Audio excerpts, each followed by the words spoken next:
Hi everyone, how is going? I hope you all are doing well. If you're new around here, my name is Poppy and I am a Thai who's been living in England for about 4 or 5 years now. Now before we get into the beef of this video, I wanted to be clear about the reasons why I'm no longer following these Thai traditions. It's not purely because I've been living abroad, it's not purely because people in the Western world don't follow them, and it's purely because they no longer align with my personal values. And of course, spending time abroad do somehow impact and shape my current personal value. However, that's not the sole reason why I'm not following or believing in these traditions.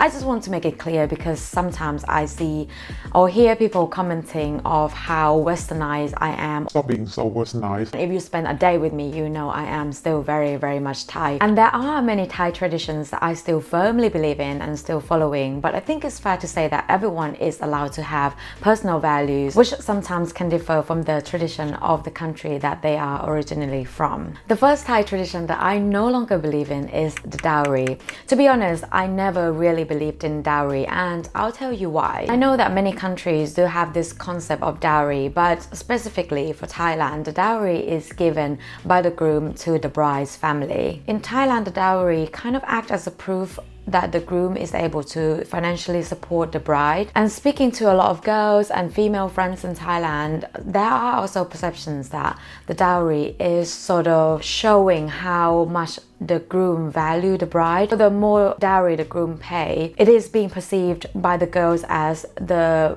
less likelihood that the groom will leave the bride, because as in any possessions in life, the more you pay for something, then the more you value that certain thing. So some of the girls do think that the more dowry the groom pays, the more they will stay in a marriage. And like I said, I never believe in dowry. If you're marrying someone who has enough wealth, let's say you're marrying Jeff Bezos, who's now single by the way, and he wants to give the bride's family, let's say like $1 million or something, that doesn't really impact him because he has enough wealth. However, my problem with dowry is the normal working class people who wants to get married. The first thing they need to think about is not just planning the wedding, but how much dowry they need to be giving the bride's family, and even worse, how they are going to come up with that money to give the bride's family.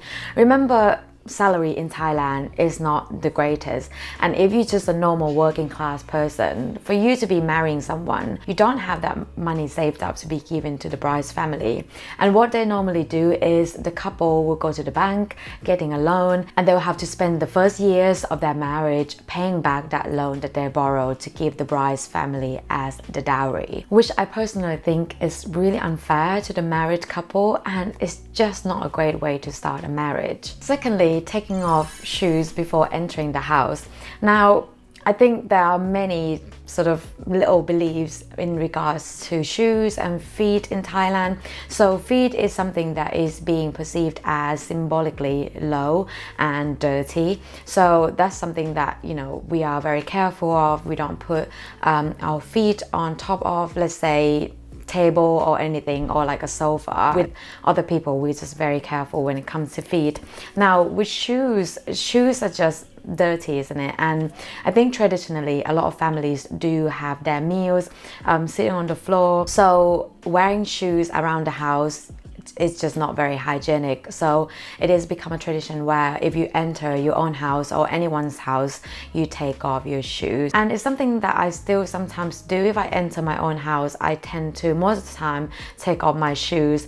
But if I need to grab something quickly and I already have my shoes on, I will still wear my shoes without taking it off and get into the house and get out of the house.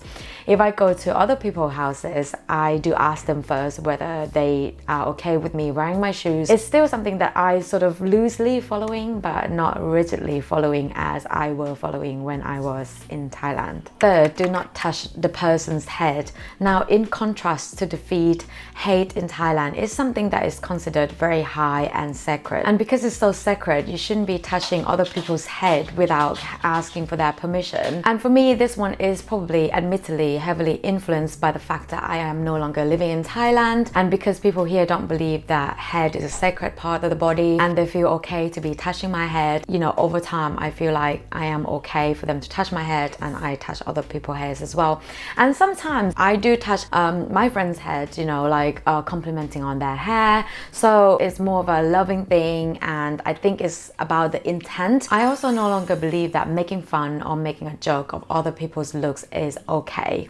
Now, this, if you've never lived in Asia or in Thailand, you may not know this, but in Thailand especially, it is okay, or it is fine to making a joke targeting at other people's looks. And I think it is being done in sort of like humorous way, a light-hearted way. And when I say looks, I mean anything in regards to their looks, you know, mainly body weight and mainly skin color. This may sound really strange to you and rude, but you know, in Thailand, this is just is normal. Like, it's just normal. I remember when I first moved to London, I went out for a drink with my colleagues at the time, and there was this guy who, he wasn't skinny. We were talking about work Christmas party and all that. We were talking about what we were going to wear, and I made a joke towards him. This is when I wasn't completely aware of the cultural differences or what was appropriate culturally,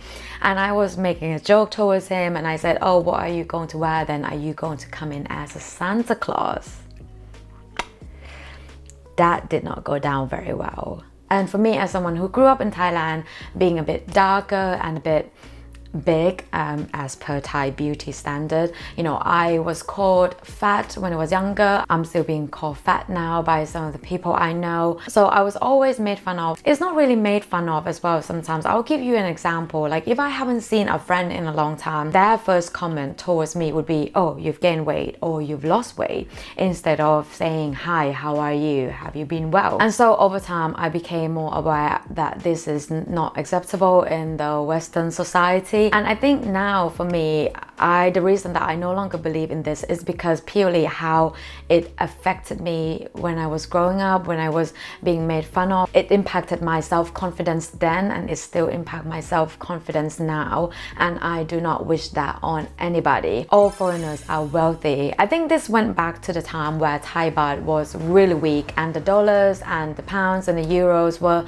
much stronger. So we got a lot of tourists from this part of the world coming to Thailand, and because of the currency exchange rate, it just seems to us that at the time that everyone is just so wealthy because they could get more Thai baht comparing to how it is now these days. So I think that has always been a perception that all foreigners are wealthier than us, than the Thais. And I sort of believe that up until the time that I came over to England, you know, when I learned more about the people that travel to Asia and to Thailand. And what I learned is that not all of them are wealthy or rich, and some of them even use credit cards to pay for traveling expenses. And in contrast, you know, as a Thai, if I would want to go travel somewhere, I need to apply for a visa. I need to show that I have enough financial means to support myself during the course of the trip. So if anything, if I as a Thai person want to go travel in Europe, I would need more money saved in my bank account than a person from Europe coming to Thailand to travel.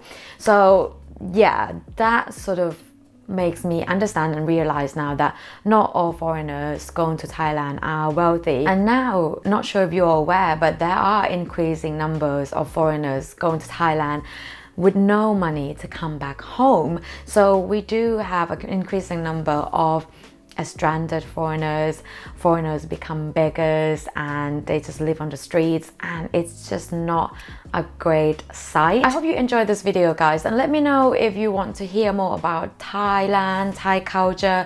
I mean, I could do a video about, you know, the Thai traditions that I still firmly believe in, and I could also do a video on the Asian beauty standard or Thai beauty standard, which is quite different from the ones that we see in the Western world. Yeah, if you want to see any of these, do let me know in the comments, because yeah, I do think like doing YouTube videos, sometimes this is hard to gauge what the viewers, which is you, want to see. So I wouldn't mind at all if you let me know what you want to see. That would be brilliant. Now I hope you have a great week, and I'll see you next week. Take care, guys. ขอบคุณค่ะ Bye.